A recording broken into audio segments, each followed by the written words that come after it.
अस्सलाम वालेकुम dear friends. आज बात करेंगे एलोपेशिया एरियाटा के बारे में या बालचर के बारे में,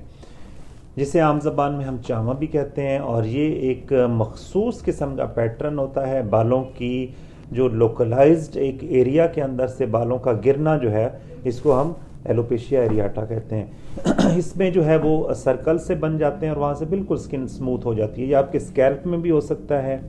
आपके जो है वो आईब्रोज में हो सकता है, आपकी बियर्ड एरिया के अंदर हो सकता है, या स्किन के किसी भी ऐसे एरिया पे जहाँ पे बाल हैं वहाँ से जो है वो ये हो सकता है।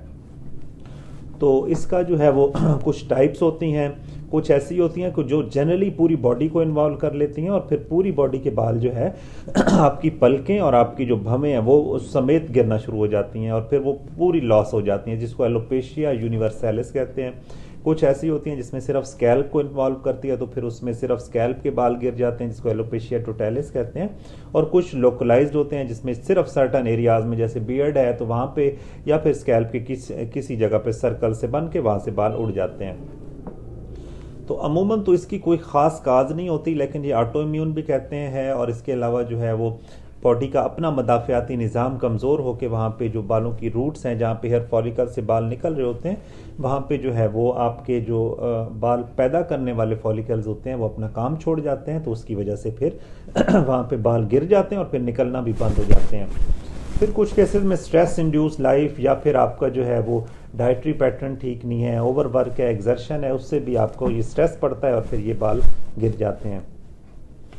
तो अगर तो ऐसा पैच है जो कि सिंगल है और 3-4 सेंटीमीटर का है, तो ये सेल्फ रेजोल्यूट कर जाता है, कुछ अरसे बाद खुद ही ठीक हो जाता है।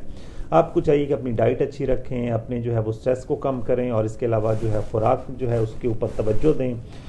और अगर आपके ऐसे पैचेस बहुत सारे हैं और बहुत सारे एरियाज़ को इन्वॉल्व कर रहे हैं और with the passage of time इनका जो है वो एक्सटेंट वो बढ़ रहा है, तो फिर आपको चाहिए कि आप डर्माटोलॉजिस्ट से जो है वो ओपिनियन लें। इसके कुछ वेज ऑफ ट्रीटमेंट हैं, कुछ टॉपिकल्स हैं, कुछ हम इंट्रालीजनल लगाते हैं स्टेरॉयड इंजेक्शन,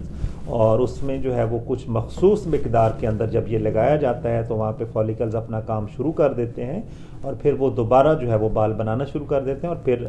दोबारा ग्रोथ भी शुरू हो जाती है। लेकिन आपको ये जहन में रखना चाहिए कि ये अमूमन 3-4 महीने का प्रोसीजर होता है, जिसमें आहिस्ता आहिस्ता पहले फॉलिकल्स बनते हैं और फिर वहाँ से जो है वो बाल जो है वो निकलना स्टार्ट हो जाते हैं। इनिशियली ब्लॉन्ड किस्म के या वाइटिश से बाल होते हैं, with the passage of time वो डार्क भी हो जाते हैं और वो फिर जो है वो अपना पिगमेंट्स भी रीगेन करके बिल्कुल आपका एरिया जो है वो भर जाता है बालों से। तो इसके लिए आपको परेशानी की कोई ज़रूरत नहीं है। Alopecia areata is a treatable skin problem, और इसके लिए